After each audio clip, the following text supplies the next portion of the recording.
Good evening, Ravens flock. Thank you all so much for joining. Ooh, I am excited. We have two special guests. I don't know if you know who they are, but you will soon.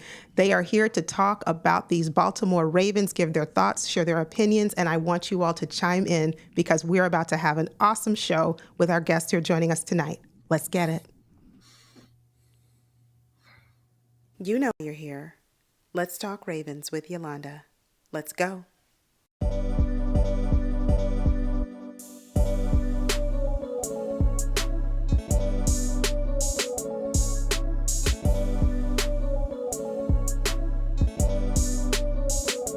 A healthy balance at every position.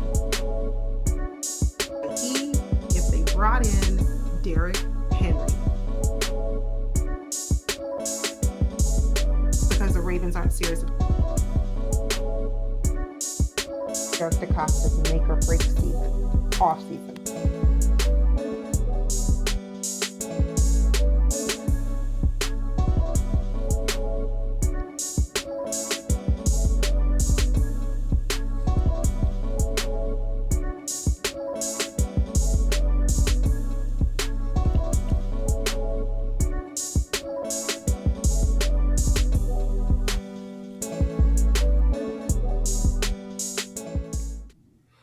Well, welcome into the show. We have with us tonight lunch break hot take. Yes, everybody give them a warm welcome. Thank you, Jose and Brodny, for joining. How are you both doing tonight?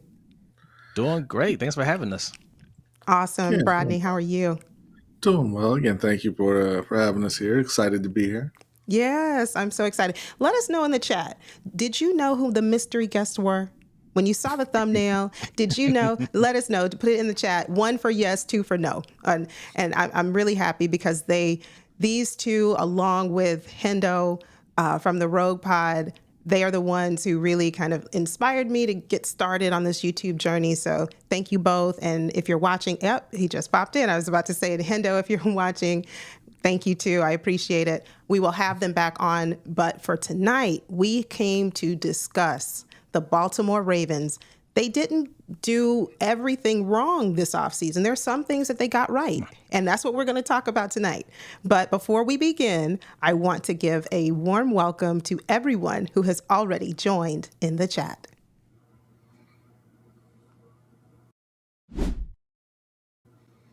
Okay, so far we have, good to see you, Tim Hughes. Welcome back. His reminder went off, got him a front row seat. Looking forward to it. Yeah, we are Super Bowl bound this year. We need to pin that one. I'm going to pin that comment. I think so too. Yeah, I think we are. We have to. This is our year.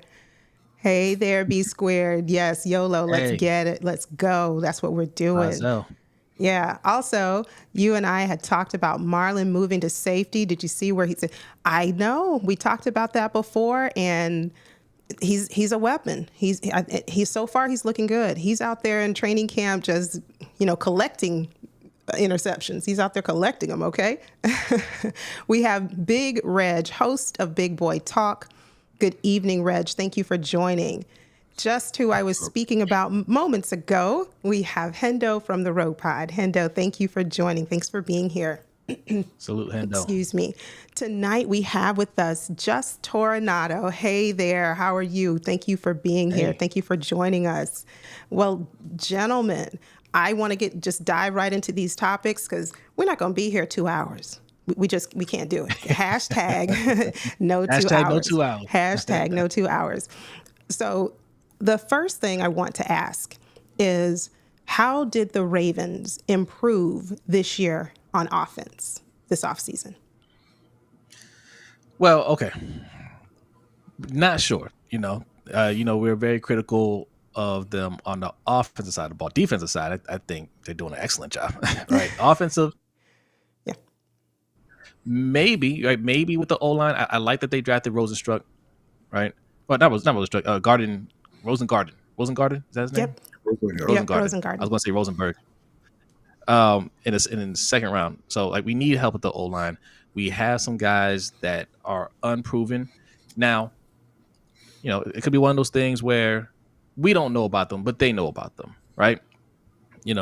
But we can't I'm not going to get hyped about it until we actually see them out there. But the O-line is crucial to me. Zay Flowers being, in the second year, I think he's going to be better than he was his rookie year, and I thought he was excellent in his rookie year. So, and of course, bringing in Derrick Henry. Now, Derrick Henry is past his prime, but as long as he has a little juice left in the tank, it's a vast improvement in the running back room. So those are ways that we improved our offense. But the big question mark is going to be the O-line. So we have to wait and see on that. Oh, yeah, that's been the topic of a lot of discussion, especially on this channel, because, I think I said it so many times, but to me, a win in football, it really begins in the trenches, and the O-line is critical to our success. What about you, Brodny? How do you think, if at all, the Ravens improved this offseason on offense? Yeah, I mean, obviously you can argue about Derrick Henry being an improvement over Gus and JK, who just unfortunately was not able to stay healthy. Outside of that, I don't see it on offense. They had a pretty mediocre wide receiving core last year, and they just said let's run it back minus Odell. The tight end room should be a big thing for Baltimore. It should be a big positive for Baltimore. But they just last year didn't show the ability to use both of them at the same time. Mark was very effective when he was healthy, and he went down, and then why can't I remember? Isaiah Likely came in and was very effective for the rest of the season, but they weren't able to get both of them going at once. So hopefully they'll be able to remedy that this season and have both of those guys being, big time pass catchers for them, because they didn't really address that area of the offense this offseason. Yeah, I think. I'm sorry. I think where they can really improve, because they didn't make that many additions on offense, like B said, but where they can improve is being in the second year in Todd Monken's offense, just grasping it better, being more comfortable, and having guys like Isaiah Likely, Zay Flowers, in this O-line. These guys just improve just through experience and getting better in the offseason. That could be huge for us if it pans out. Yeah.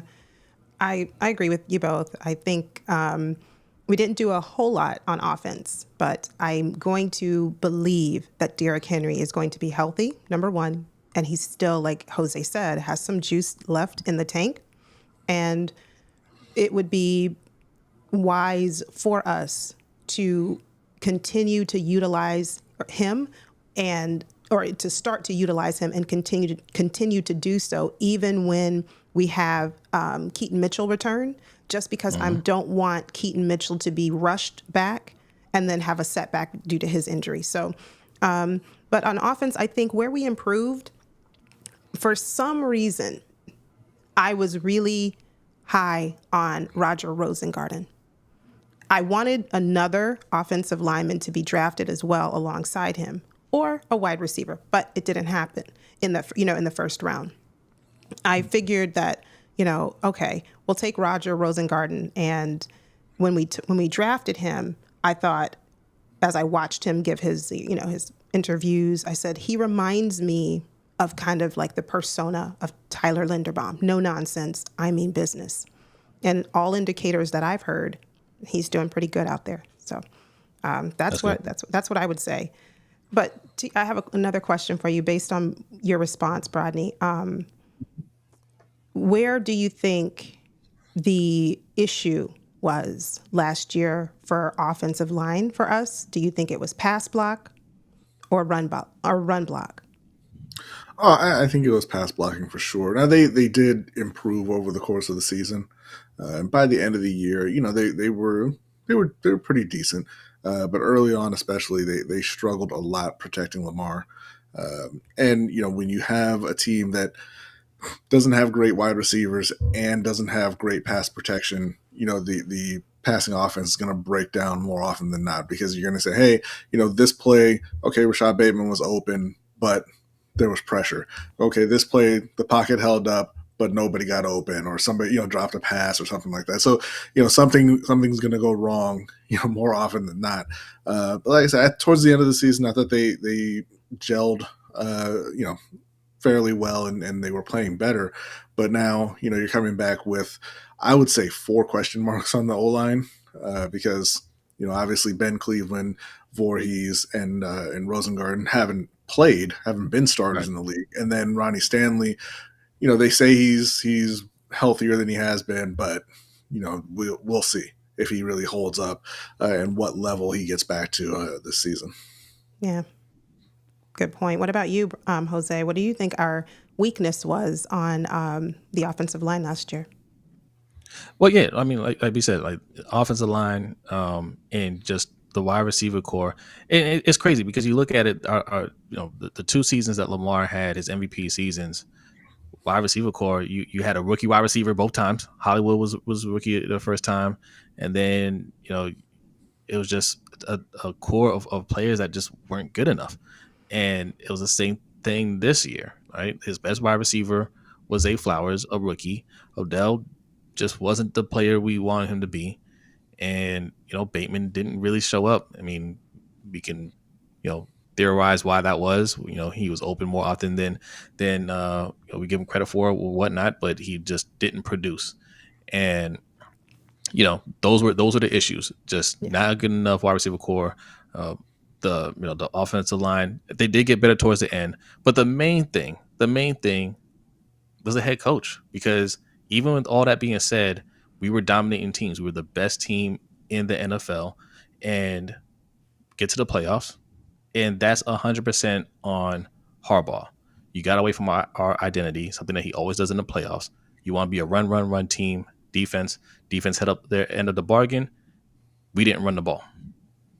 Right? When it comes down to it, we can't say that Lamar, the O-line, the wide receivers, none of those guys failed because they weren't given the opportunity. Well, we could say the wide receivers because they did get the opportunity, but the O-line didn't get the opportunity to run block, like you said, right? They ran the ball like 6 times.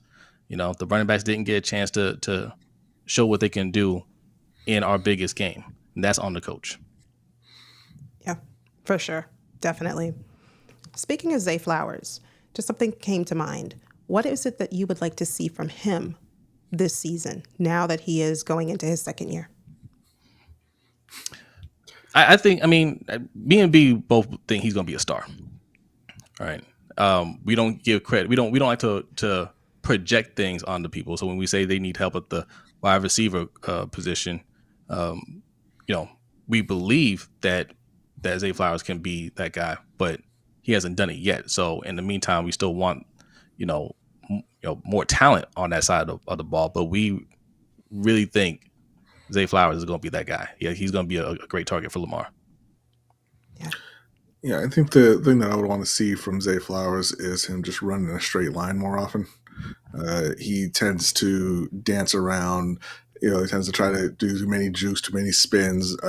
And a lot of times, he has the burst and the speed to just run past people. And I wish he would do that more often. Valid points. I think he will.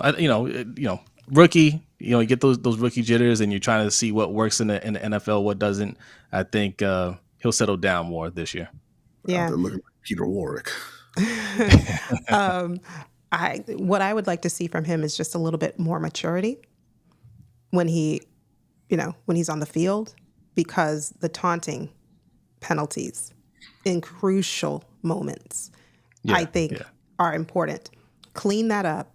And then everything that you both just said too, add that. And I think we're good to go. I want to take a minute to say hello to a couple of people that have joined in the chat, because I was about to ask this question. Killer Cam, you read my mind. I don't know how you did it. I was just about to ask Jose and Brodny, do you think we have a 1,000-yard receiver on our team this year?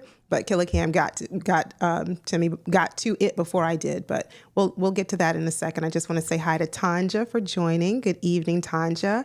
We also have Sean Coles with us tonight. And What's up, Sean? Yeah, I see Nisha C was in here. We have Jay the Six as well. Thank you. We have a full house. See what happens when celebrities come and join the show. We had Hendo the other night. We have Brodny and Jose tonight. Thank you. Everybody comes out because they truly are great at what they do. But yeah, so going back to Killer Cam's question, Do you think we have a 1,000-yard receiver this year? Yeah, I think we were close. We'll go over 1,000. I'm sorry. Go ahead, Jose. No, we were saying the same thing. He was close to 1,000 last year. What, he had like 800 yards? Yeah. So he'll get that. He'll get 1,000 this year. Okay. Yeah. You think so too, Brodny? Yeah, absolutely. I think he has the ability to be a superstar type wide receiver, and assuming assuming he doesn't get hurt and they throw him the ball, I think he'll go over 1,000 pretty easily. Yeah. Tanja said that Zay said on the Ravens Lounge he was going to run straight this season, so that's good, very good. And Jay said that's crazy. Jay said that it's crazy because he tries to tune in even if it's just me. Well, I appreciate you coming by whenever you can. That's very, very kind of you. So thank you. Flipping, going to the opposite side of the ball, moving over to defense. How did the Ravens improve on defense this offseason? Well, the obvious upgrade at cornerback, drafting Wiggins, and they're saying he's looking excellent so far in training camp. I expect him to play well and really push for that number one cornerback spot. He's not going to get the number one spot, but I think he's gonna push Marlowe, and Marlon looks healthy. He said he was battling some injuries through last year, and I think he did. So he dropped some of the weight. He looks fresh. So, and again, I think it's another case of young players getting more experience and getting more comfortable in the system. Even though we got a new defensive coordinator this year, I think the system's going to be mainly the same. Zach Orr, they're familiar with him already. He was on the coaching staff last year. I think the defense is going to be maybe not quite as good as last year, but I think they're going to be close. I don't think there's going to be much of a fall off. I expect Travis Jones to step up this year.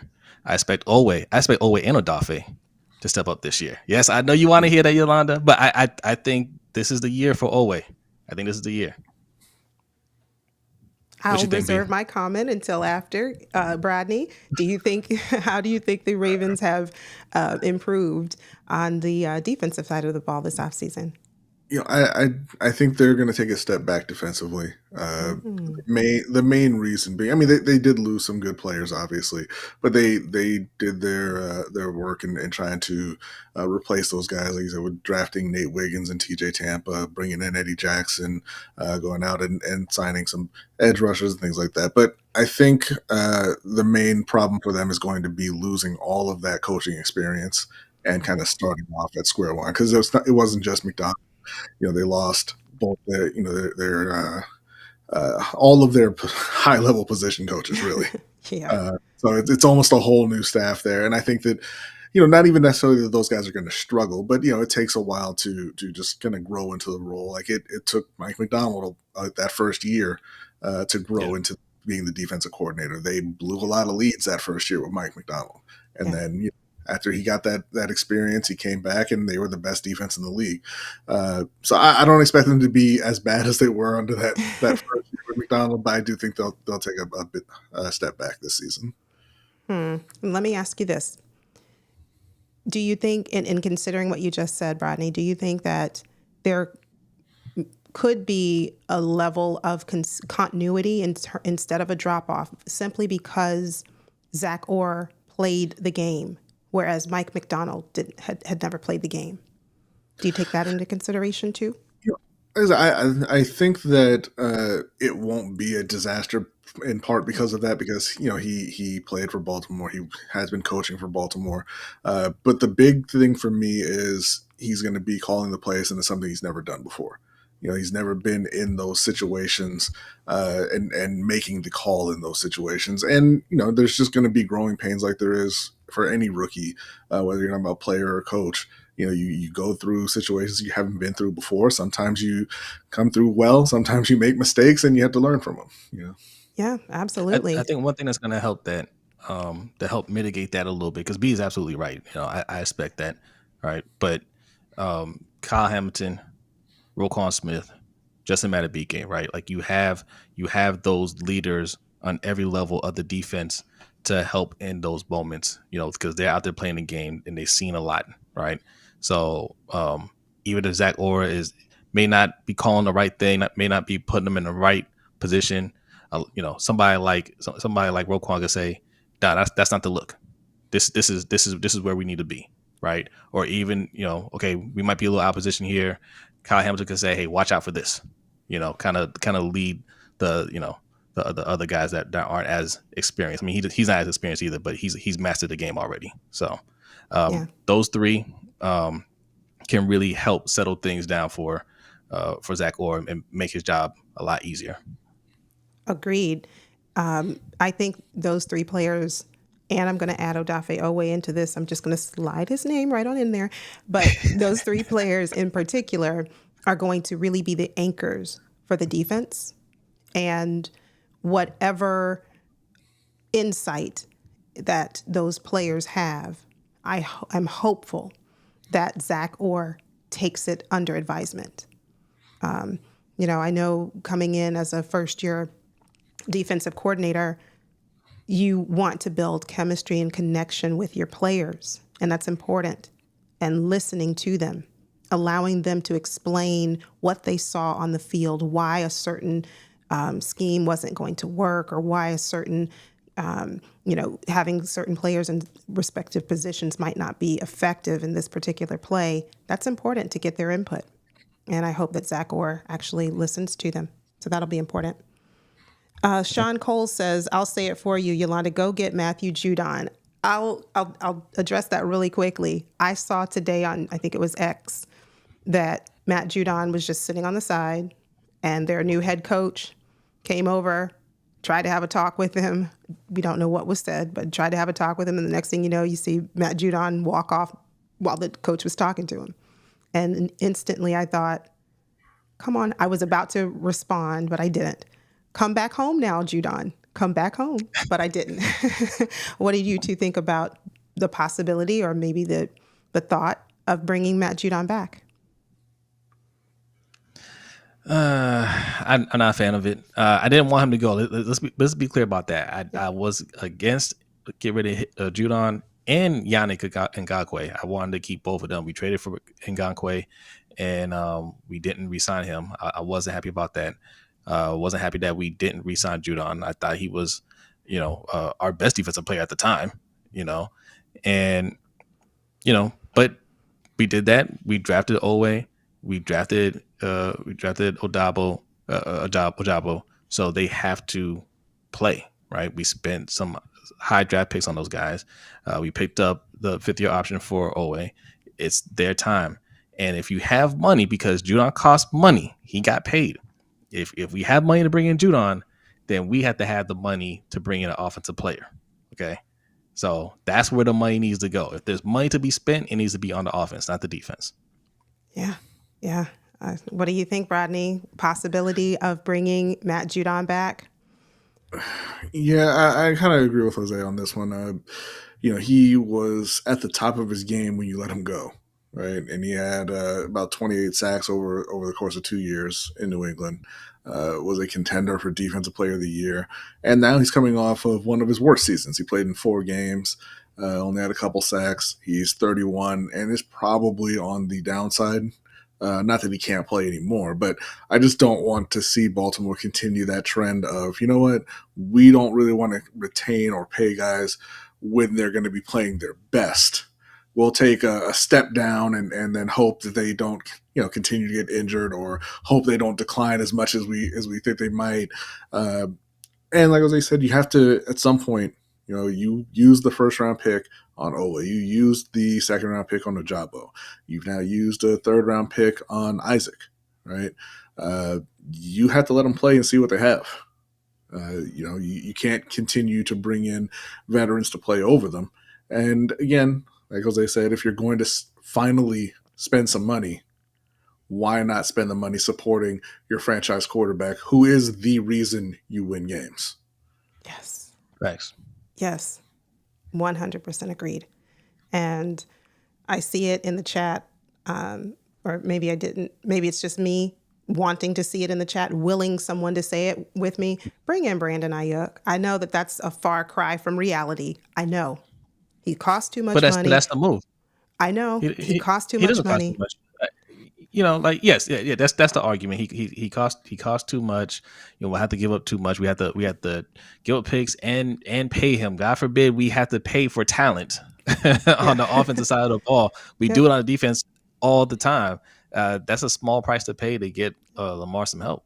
I know. And that goes to Jared Green's point. Good evening, Jared. Thank you for being here. He said, he doesn't mind, because we need a solid wide receiver to help Zay out. I agree. I agree with that. You already know. If you've been on this channel, you already know that I am all for bringing in Brandon Ayuk.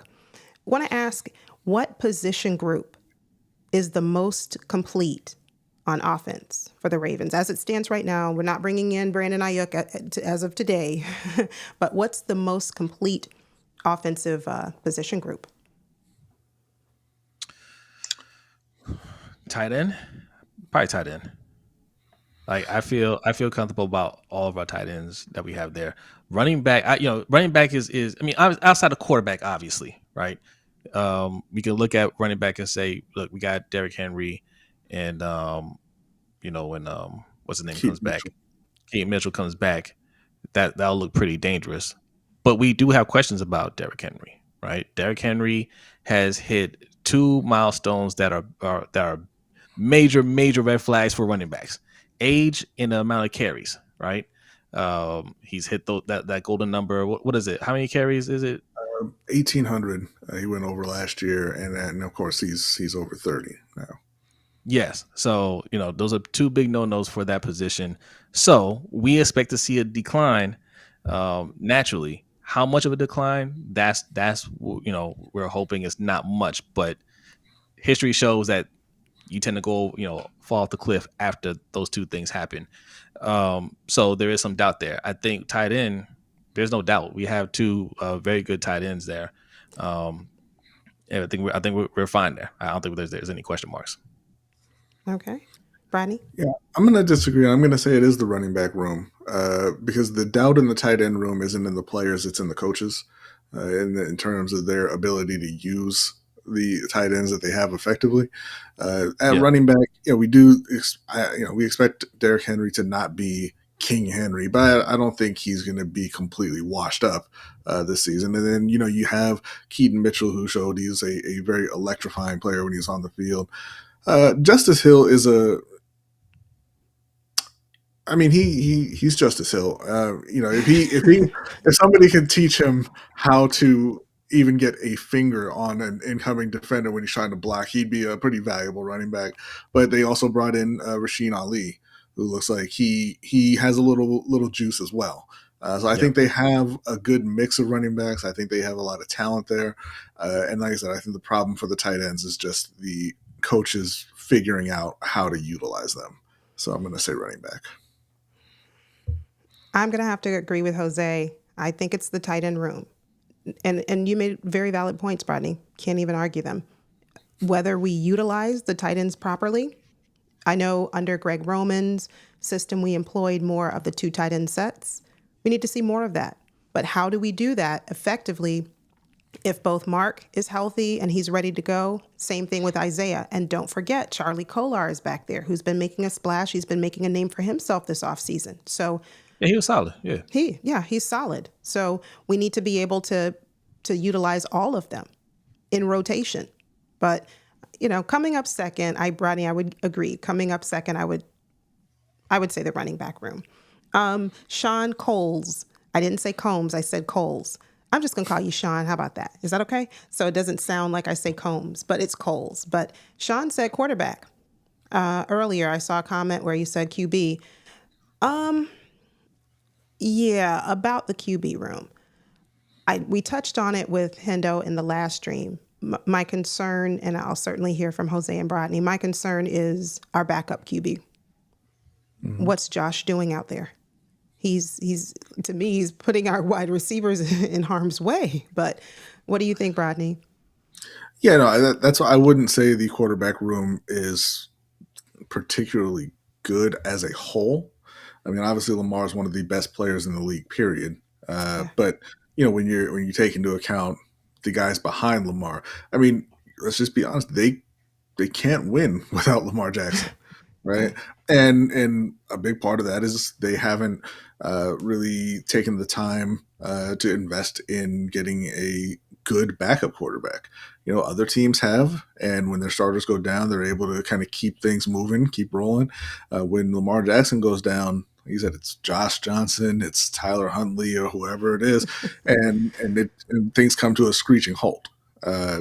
Josh Johnson has collected a jersey from nearly half the league, and I just don't understand how you can, in good conscience, put him next in line behind Lamar Jackson if you're expecting to make a run at a Super Bowl. Yeah, facts. Jose? No, I mean, B said it. There's no room. As long as it's just Lamar in the room, then the room is great.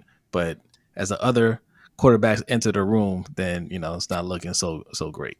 So it's one of those things where they're putting all their eggs in one basket. They're just leaning on Lamar. It's Lamar or bust, which is more alarming to us why they're not investing in the offense, right? Because if you're, it's particularly O-line. And if they were doing that, okay, maybe the defense falls to a wayside a little bit, but you're not depending on the defense to win. No matter what they try to tell you, they're not depending on the defense to win. They're depending on Lamar to win these games.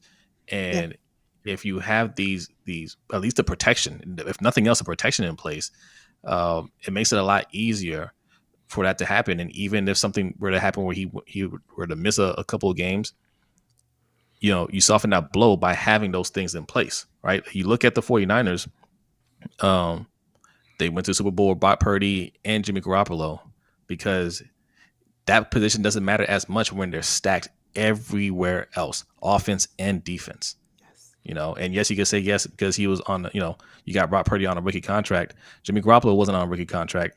And also when Lamar had, we had 5 years with Lamar on a rookie contract, where was this type of support?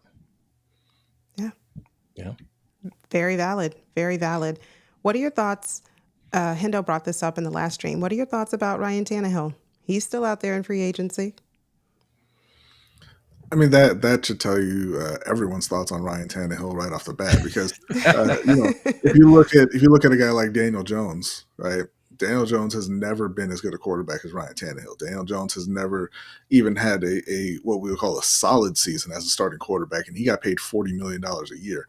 If everybody in the league is looking at Ryan Tannehill and saying, I don't even want him to be my backup potentially, I think we can surmise that he might be done. Yeah, but is he better than Josh? No. I mean, I'm just asking. Talent-wise, he might be better. But the thing is, he's not good enough to come in here and try to win the job. Now, Josh Johnson has rapport with Harbaugh.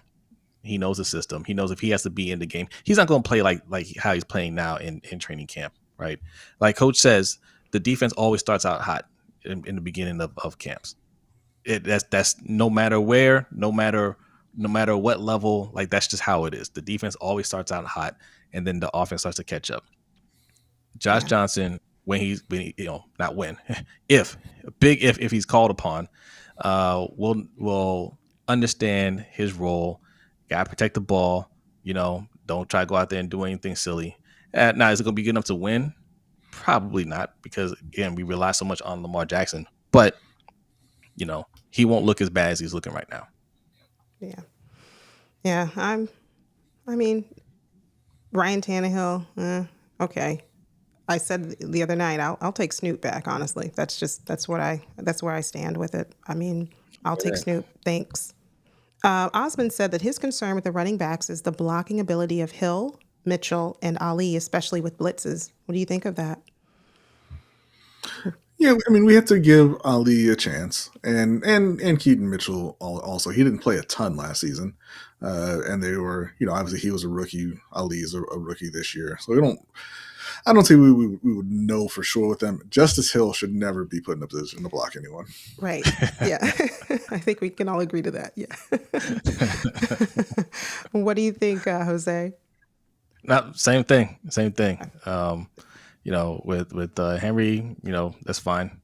Keaton Mitchell. We're talking about Henry. He's going to be the main back. I think that's not going to be an issue with him blocking. The other guys, like I said, Justice Hill, we know he's not a blocker. We don't know anything about Rasheen Ali and Keaton Mitchell. We got a sample size of him. But again, like the running backs, they're the least of my worries in terms of blocking. I'm worried about the guys up front first, right? Yeah. Like they need to be able to block first. If our O-line turns out to be spectacular, but our blocking from the running backs aren't so great, I'll take it. We can scheme for that. Yeah. You know? Yeah, definitely.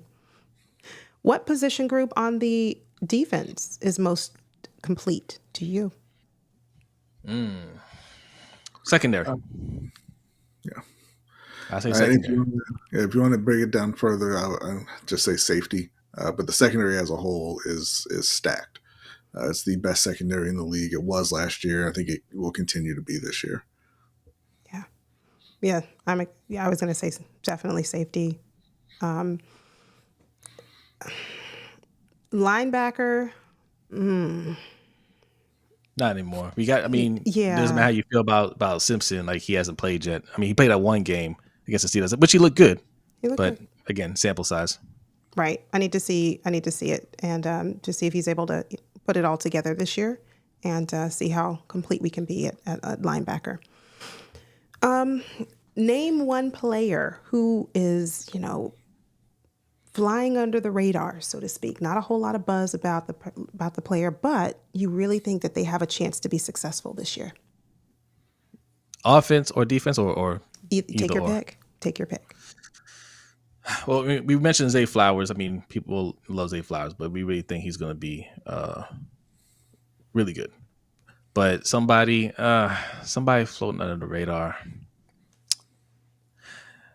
I think Trenton Simpson is going to be better than people think. Right? I watched him that one game against the Steelers. Granted, they were playing their starters. Because they're trying to make the playoffs. I thought he played well, and I think he's picked up the game a lot more than people realize. I think he'll slide into that position. He's not going to be asked to do to be the guy because you have Roquan Smith there, and I think Roquan's going to make his job easier. He can remind you of Patrick Queen when he gets out there. Okay, Brodny. I'm going to say Rasheen Ali. I think that he has an opportunity to get in and carve out a nice role for himself with Keaton Mitchell still on the mend.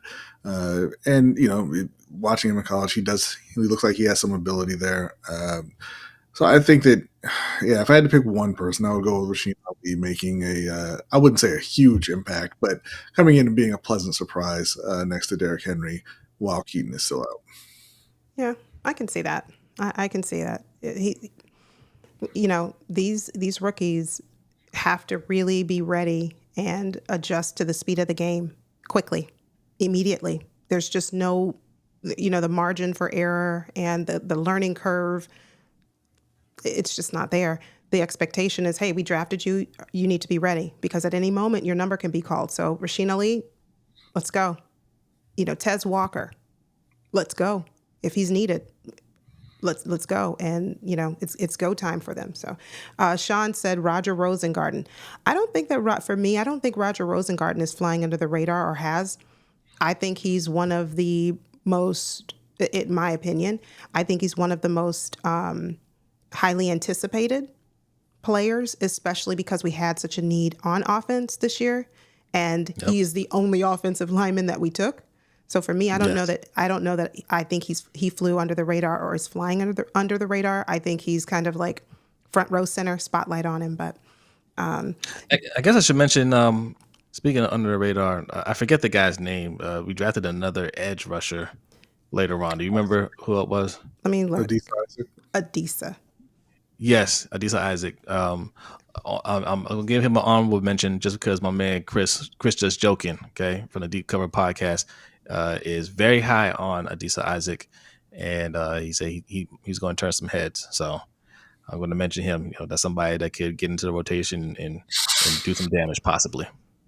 Yeah, I tend to forget about Adisa Isaac, just because I think we're I'll save away for a couple of questions later. I have a question, but speaking of first week of camp, now that we have, talked a little bit about, who's kind of flying under the radar, how we improved. First week of training camp is in the books. We're in week 2. What player has pleasantly surprised you? Maybe you thought, but turned out it's like, oh. Rashad Bateman, from what I hear. I've heard nothing but good things. Even like when the offense hasn't been playing great, Lamar wasn't there. They said the one shining thing has been Rashad Bateman. So that's good to hear. Yeah. And I'll preface this by saying the older I get, the more I realize that nothing you hear from camp really matters until they actually start playing.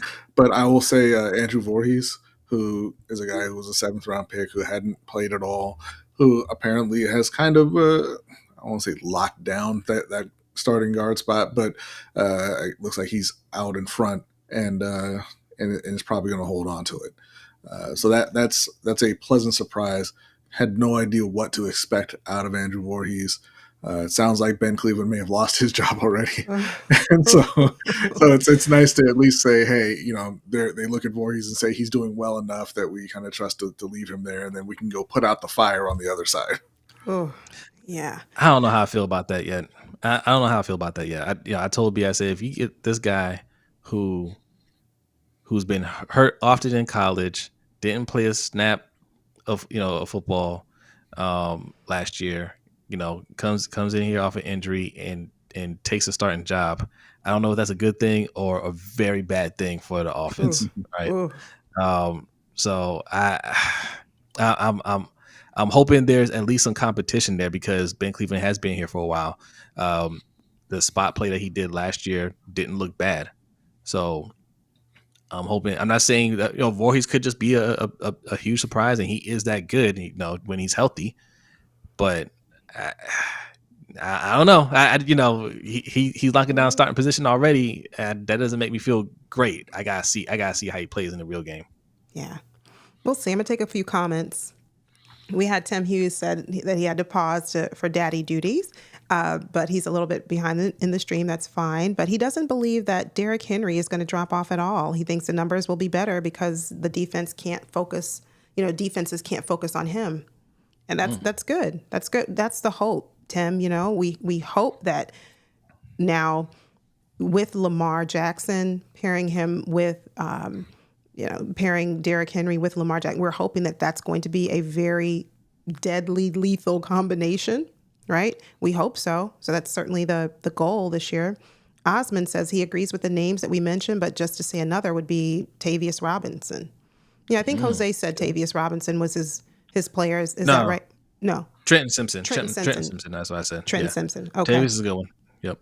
Yeah, I would. That's who I would say, Tavius. And Hendo said, I think when I was saying, oh yeah, I forget about Adisa Isaac. You forget about him because he's hurt. Yeah. Ooh, that's not good. That's not good. Nana, good evening. Thank you for joining the stream. Thank you. I hope you're doing well. Let me ask a few questions about the Panthers. I'm going to take a couple of questions about the Panthers. How did you improve, Brodny? How did your roster improve this offseason? Definitely the O-line. That is first and foremost. That's the number one thing out there. They went out and they spent a boatload of money to get Damian Lewis and Robert Hunt to really solidify the O-line and try to keep Bryce Young upright this season. And then beyond the O-line, it would be the wide receiving core, which was god awful. But they went out and they traded for Deontay Johnson, who is a legit number one receiver. They used the first round pick on Xavier Legette. We'll see how that pans out. But just having Deontay Johnson there is a big upgrade for them as well. And what about your wide receiver that you drafted? Not a huge fan of Xavier Legette from what I watched in college, but I'm rooting for him. He seems to be a great guy. He has a great attitude. He is big. He's strong. He's fast. I will say that he has good, strong hands, especially when discussing contested catches. I'm not sure that he is going to be able to get open, with his route running. Because in college, he had zero production up until his last year. And, you kind of get the fear that maybe he was just bigger, stronger, faster, and bullying kids essentially at that point. Because he went from literally just about nothing to, I think he had 1,300 yards in his last season. But that's where the offensive coordinator comes in as well, and the head coach, and figuring out ways to get him the ball in space. And even if it is just, hey, run downfield, we'll throw it up, and you can out muscle or out jump the defender. Hopefully, he can contribute that way. But I think having, like you said, you brought in Deontay Johnson, you have Adam Thielen, who's still solid. I mean, he's your leading wide receiver last year. That takes the pressure off of Xavier Leggett, right? He doesn't have to go in there and be the man. He can go in there and kind of find his way. And I think there'll be a lot of easy targets for him because of Deontay Johnson being there now. Yeah, I love this. Osman, good move. Protect your QB and give him weapons. Ravens, if you are watching, thank you all so much. We appreciate you. Make sure you please pay attention to Osman's comment here, because there's value and there's validity in it. So I'll move on from that. But okay, so another question about the Panthers before we move on. Who is perhaps the best complement to your quarterback? Man, we really got to wait and see. I don't know. Like, there wasn't anything last year. Adam Thielen with his 35-year-old hamstrings. He was he went over 1,000 yards, and he was like their go-to third down guy. But if you watched him play, he looked completely. He wasn't washed. He looked completely washed running. He looked like he'd never wanted to run again a day in his life. But I think they've been hoping for Jonathan Mingo, who they drafted in the second round last year, to take a step forward. Obviously, they're hoping that Xavier Leggett can come in and make a difference in that room. They got Jatavian Sanders in the fourth round this year out of Texas, the tight end. But probably the guy who's going to help Bryce Young the most is Jonathan Brooks once he comes back from rehabbing his ACL. That's the running back they took in the second round this year. One of the more complete running backs in college last season. And if you have a good solid run game that you can lean on with the improved O-line, that's going to help Bryce Young a ton. Yeah. Jose, what do you think? Who do you think is the best complement? I think it's Deontay Johnson. I think Deontay Johnson is going to take pressure off of everybody. He'll even, we just talked about taking pressure off of Xavier Leggett, but I think Adam Thielen will look a lot more fresh in the legs when he's not the main. He's not the the main target anymore. And Deontay Johnson has, he's got the talent.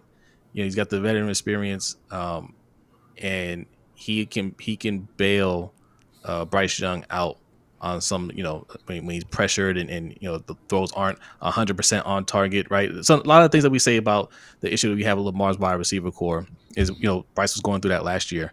Like, the passes had to be perfect for the guys to catch it. There's a wider margin of error, wider margin of error for Deontay Johnson just because of his skill set. So I think that's going to be the biggest compliment for him. Yeah, I think the Panthers are going to do good. I think they're going to do much better than last year. I'll leave it there. I don't know how many games you'll win, but certainly more than you did last year. Like 5, 10, and an NFC South championship. Okay. Ooh. Okay. You heard it here first, ladies and gentlemen. Please, we're going to bookmark that. I think Hendo mentioned that you can clip portions of the live stream. Just in case you want to keep some receipts. I keep receipts about people when people start talking about players. Speaking of players, been able to bring any of those receipts out yet, or are they just kind of? The receipt is coming up next. She's saving them. Saving it. I gotta keep it. I got a nice little shoe box where I keep all my receipts. Speaking of Oweh, who are the players? Now we're transitioning back to the Ravens. Who are the players who you think, and it can be either one, offense, defense? Is there a player who you really think is stepping up? And let us know in the chat if there is a player who is stepping up for the Ravens, or if you're watching this on replay, thank you. If there is a player on the Ravens who you feel is stepping up this year, who is it? Why did you say speaking of Owe before you? Because I think you already know where I'm going with the answer. But, my guest, I want to hear from you all first. I'm going to say Travis Jones, playing next to Madubuike and coming into, I think it was his third season now. And I think he's going to come into his own and have a great season. Okay. I'm praying it's Faalele. All right. I'm praying it's Faalele. I can't say that with any confidence because I don't have much confidence in the O-line. But I'm not down him either. I just gotta wait and see. But Faalele, he was pretty good in college. He played right tackle in college in Minnesota. He was pretty good. But coach scouted him and had him, he scouted him correctly and said he's not a tackle at the next level. He needs to be guard. And they messed around with him, kind of put him at left tackle for a little bit at a guard. And finally, it looks like they have him settled at right guard, I believe. Right guard. Yep. Right guard. Massive dude. I've actually seen him in person. We went to one of the training camps, and he is a mountain of a person. So I hope things start to come together for him. This is his third year, right? This is third year coming up. Third. I'm hoping he settles in and he can be a mainstay at that position. If him and Voorhees work out, perfect. Yeah, perfect. I still believe in you, Daniel. Yeah. I want to take a comment right here. Jay the Six says that, he misspelled wrong. Owe has proven me and the doubters wrong every year. He misspelled the word wrong. And Tanja said Owe didn't play bad last year. He didn't. He did not. No, he didn't play bad. He sure did not. Tanja said, that's true. Unless you compare it to his expectations and where he was drafted and all that. Well, listen, I'm telling you. But Tanja says that Travis Jones is going to step up. I hope he does. He needs to. We really need to see that. That was a leading question. Objection, Your Honor, leading. That was a pretty harsh tone on Travis Jones, considering the way you're talking about Odafe. No, but I haven't given my answer yet. I haven't given my answer as to who I think is going to be the player to step up. I haven't said it yet. Faalele's feet are too slow. That's it. Hopefully he works on that. So I'm going to give you my answer, which originally I said we're leading into my response, but no, it's not Odafe Owe. It's Daniel Faalele. It is because we have to see production from Daniel Faalele because we don't have any other option.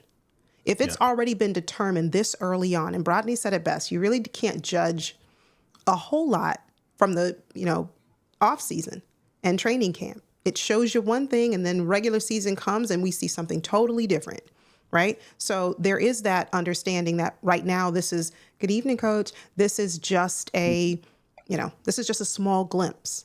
So from what we've seen in Faalele, as Tanja said, he's too stiff. His feet, he doesn't move his feet well. They have to work on that. And Ben Cleveland, it would appear that he's been ousted. That's the appearance that we have so far. So, no, Odafe Owe is not the player who needs to step up. And also another reason why he's not is because, just like Jose said, he didn't play bad last year. He showed last year that he was stepping up. I didn't say he stepped all the way up, but he showed last year that he was stepping up. So I left him off the list intentionally here. Just a couple more questions, and then we are going to get out of here. If you have a question for myself or Lunch Break Hot Take, please let us know. Leave it in the chat right now so that we can get to your questions before the end of the stream. Two more questions. So what are you wanting to see from the Ravens as we head into the preseason? A trade for Brandon Ayuk? Yes. Yeah, I second that. Yeah, certainly. Oh, yeah, definitely. A trade for Brandon Ayuk. Yeah. I was going to say, I agree with that too. I was going to say, I want to see continuity on this offensive line. And the reports are saying... I don't think you're going to get that in the preseason. I don't think, it's too early for that. I'm not expecting that in the preseason. I actually want to see them take their lumps in preseason, right? Like, play bad during the preseason, play bad in training camp, get all of those mistakes worked out now. And Yeah. The first 2 games of the season, people are using those as preseason games nowadays, right? Go out there and work those things out. And by the third, fourth game, I want to see them come together. I'm not going to panic when they go out there and look bad week 1 in preseason. Yes, I am, but I'm not. I was going to say that's going to be instant reaction, but I'm not going to really panic. I am.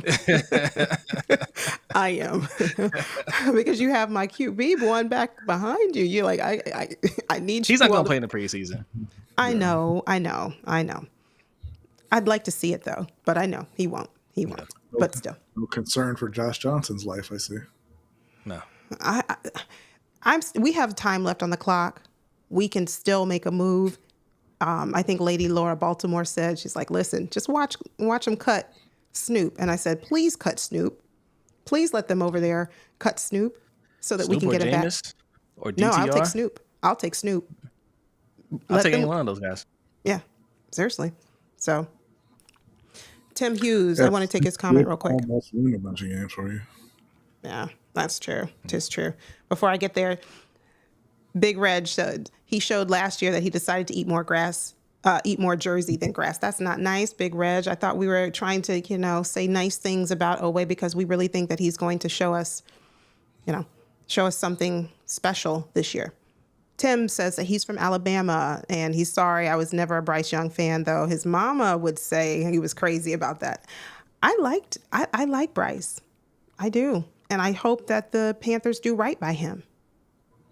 I do. Yeah, no, you should be sorry because there's no way that they took the worst quarterback at number 1 after trading away their number 1 wide receiver and a future first-round pick that ended up being number 1 overall, Tim.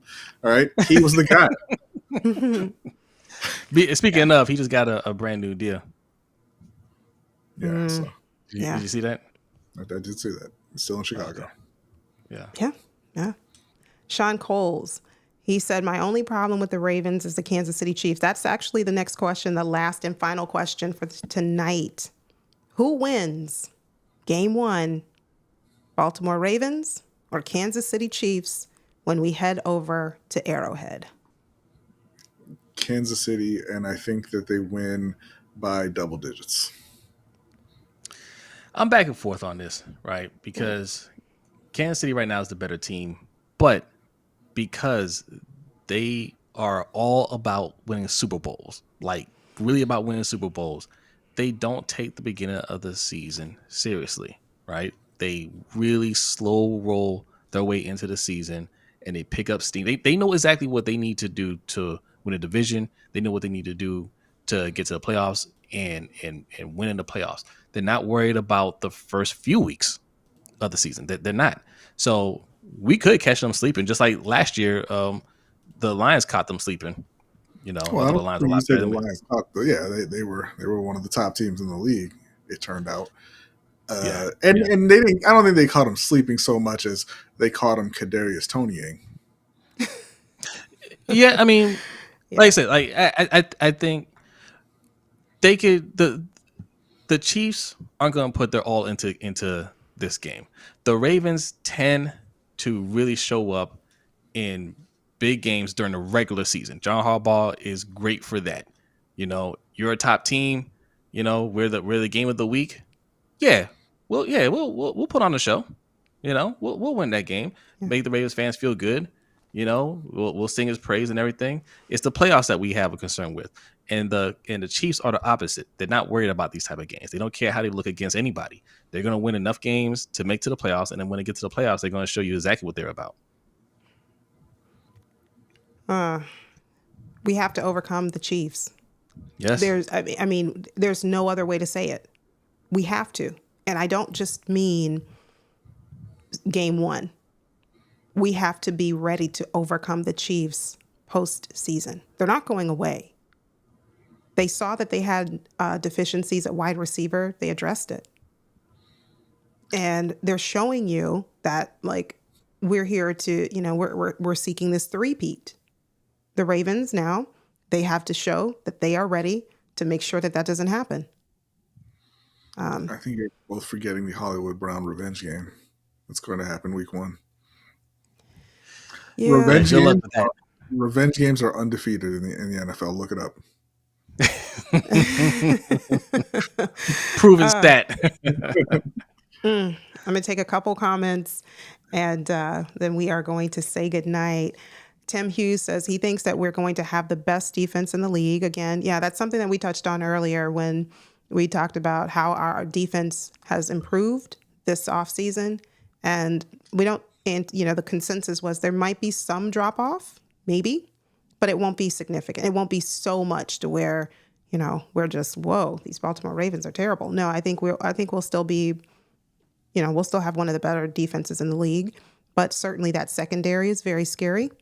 And we're stacked there. So Tanja says that John Harbaugh panics against Andy Reid and Mike Tomlin. Always. That is a problem. That is a huge issue. We can't panic anymore. We have to know who we are as a team, who we are as an identity, find early on what works, what doesn't work. And if it doesn't work, I need to see the adjustments. And then whatever does work, keep going with it. So.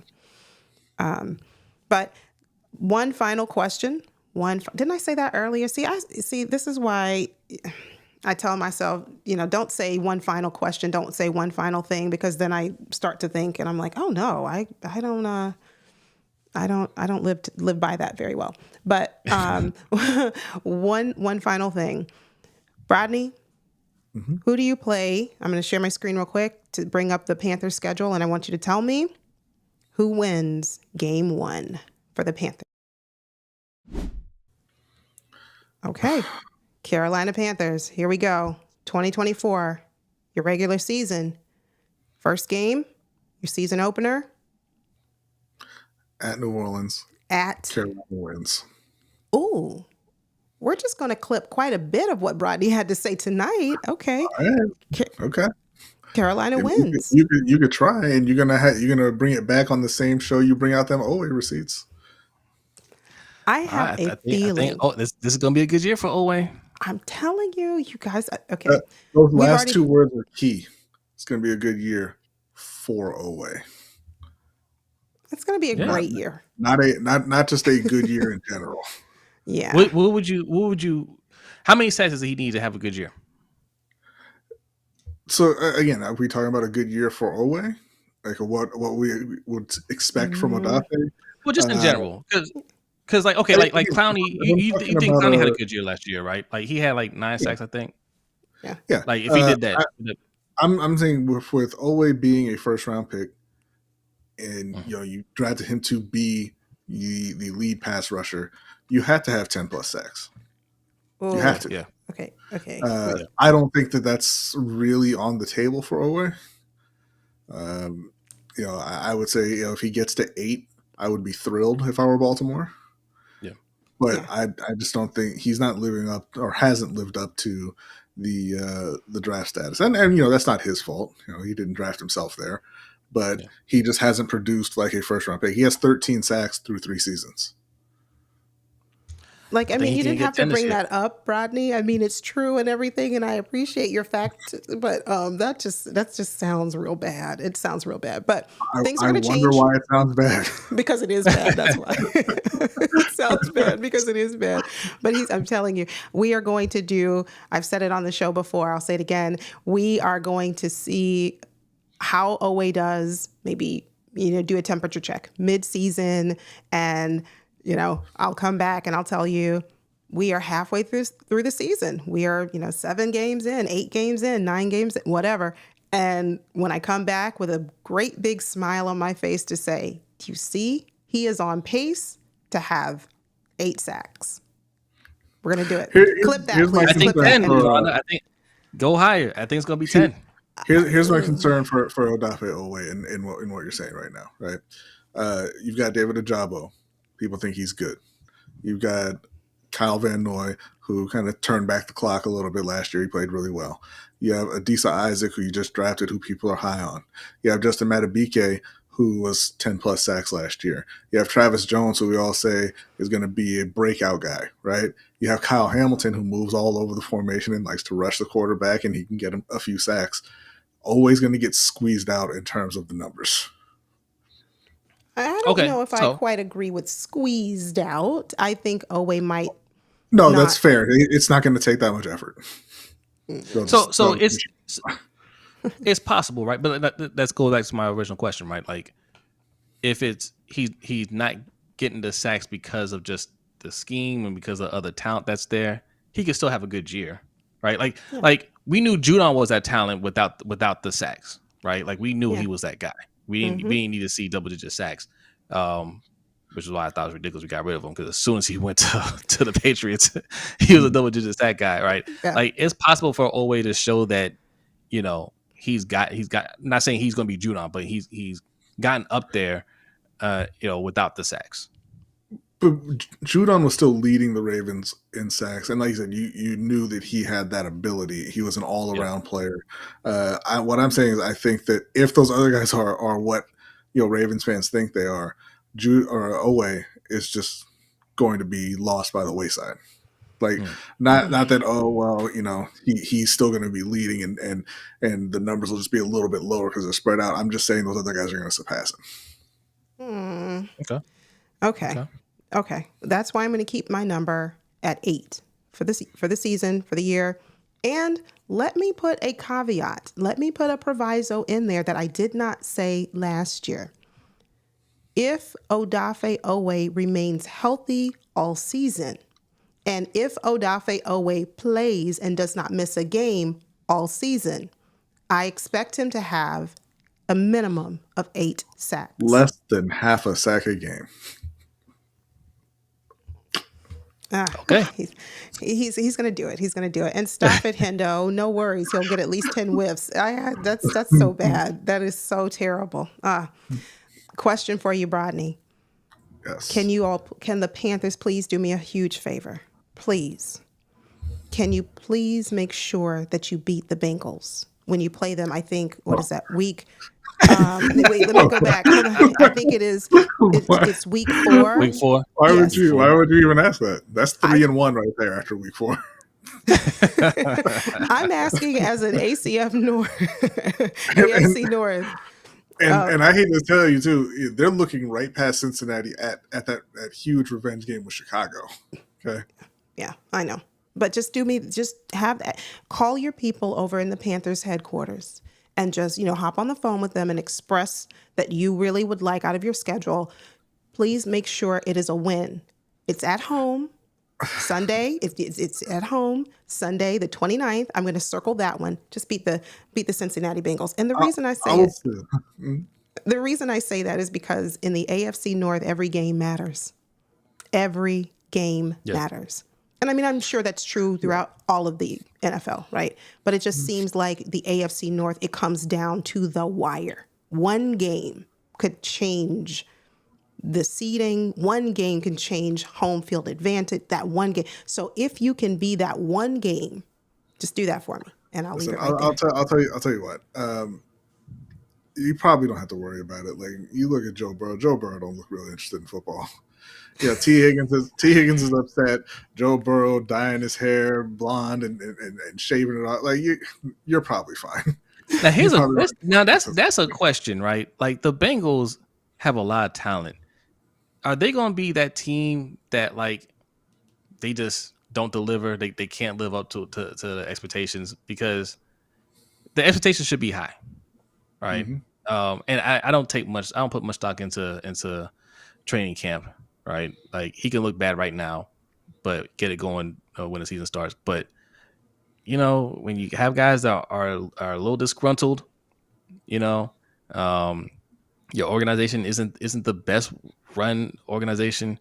That could lead to some major disappointments. And you know, we've seen teams with a lot of expectation and a lot of talent just not put it together.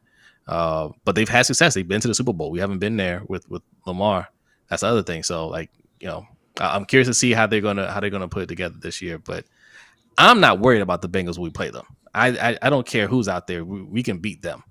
All right. The Steelers are a team that we always struggle with, you know, and I'm not worried about anybody in the season overall. We're gonna have a winning record. I think we're gonna win a division. It's the playoffs. That's the only thing I'm really worried about is the playoffs. Yeah, definitely. Jose, Brodny, thank you so much for joining the show tonight and enlightening the conversation. Would you please tell everyone where they can find you and what you have going on your channels? Yes, you can find us every Wednesday night at 7:15 p.m. Eastern Time for the LBHT Show. Okay, we've been doing that. I was just telling Yolanda, it's been 3 years. We're going on 4 years in February, right? We started in Black History Month. So, check us out. You can find us on all the social media at LBHT Show. All right. Also, we do if you like the main show, we do an overtime show on our Patreon, patreon.com/LBHT Show. All right. And if you're into boxing, we have another show that we do with our brother OTR Mike, which is Ring Kings Podcast. There's a big fight coming up this weekend with Bud Crawford and Israel Madrimov. We'll probably live stream for that. If not live stream, because we're a little bit older, we fall asleep. We'll do a stream the following day. Okay, so make sure you subscribe. We're close to 2,000 on Lunch Break Hot Take, and we're close to 500 on Ring Kings Podcast. 500 gets you monetized now. So click that button. Let's do it. Make sure that you go over to Lunch Break Hot Take, and if you have not already subscribed, do me a favor. You can thank me later. Subscribe to their channel, and hopefully they will be back soon, and maybe to talk about how right I was about. Oh wait, not getting into that. Thank you all so much for joining the live stream, and we will see you very soon. Until next time, take care. You stay safe, and always remember, even when that button doesn't want to work, it's always go Ravens. God bless. Yeah, go Ravens. That's it. See, the button doesn't want to work. That just means that the live stream doesn't want to end, but I'm going to end it anyway. Take care. Good night.